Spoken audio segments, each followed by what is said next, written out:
తిరుపతి జిల్లా డక్కిలి మండల రెవెన్యూ కార్యాలయం నందు ఎస్ఐఆర్ కార్యక్రమాన్ని మండల ప్రజలకు తెలియజేసిన ఎంఆర్ఓ ఎం హనుమాన్ నాయక్.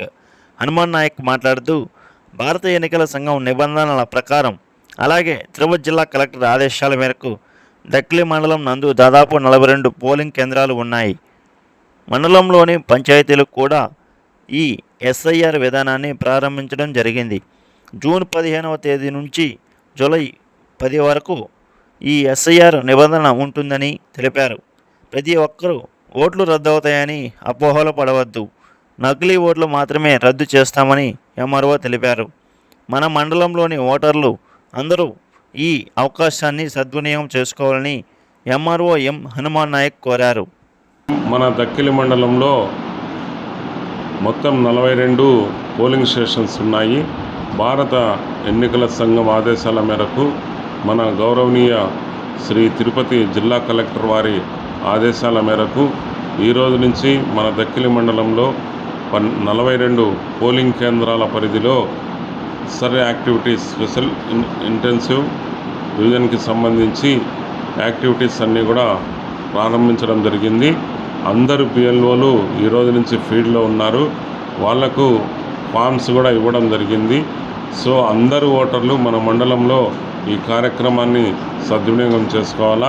ప్రతి బిఎల్ఏ అన్ని పార్టీల తరఫున మనకు ఒక్కొక్క పార్టీ తరఫున ఒక బిఎల్ఏ ఉంటారు ఆ గ్రామాల్లో.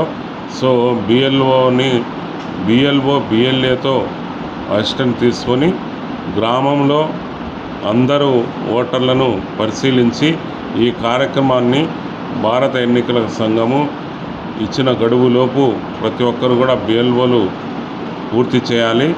బిఎల్ఓలందరూ కూడా ఉదయం పూటనే వెళ్ళి 11 గంటల వరకు ఉండడము, అలాగే సాయంత్రం 4 గంటల తర్వాత 8 గంటల వరకు ఉండడము. డోర్ టు డోర్ సర్వే చేస్తే మనకు ఓటర్స్ అందుబాటులో ఉంటారు. ఆ సమయంలో పగులందరూ కూలీ నాలికి పోతారు కాబట్టి దయచేసి ఉదయము మరియు సాయంత్రము తప్పకుండా డోర్ టు డోర్ సర్వే చేయాలి. ఖచ్చితంగా ఎన్నికల కమిషన్ యొక్క నిబంధనలు పాటించాలి. ఎక్కడ కూడా డీవియేషన్ కానీ వస్తే మాత్రము ఎన్నికల సంఘం యొక్క పరిధికి వాళ్ళ యొక్క ఆదేశాలకు లోబడి తప్పనిసరిగా చర్యలు కూడా తీసుకోవడం జరుగుతుంది. సో దీన్ని దృష్టిలో పెట్టుకొని సర్వే యాక్టివిటీస్ని అందరినీ కూడా అందరు బిఎల్ఓలు సక్సెస్ చేయాలి.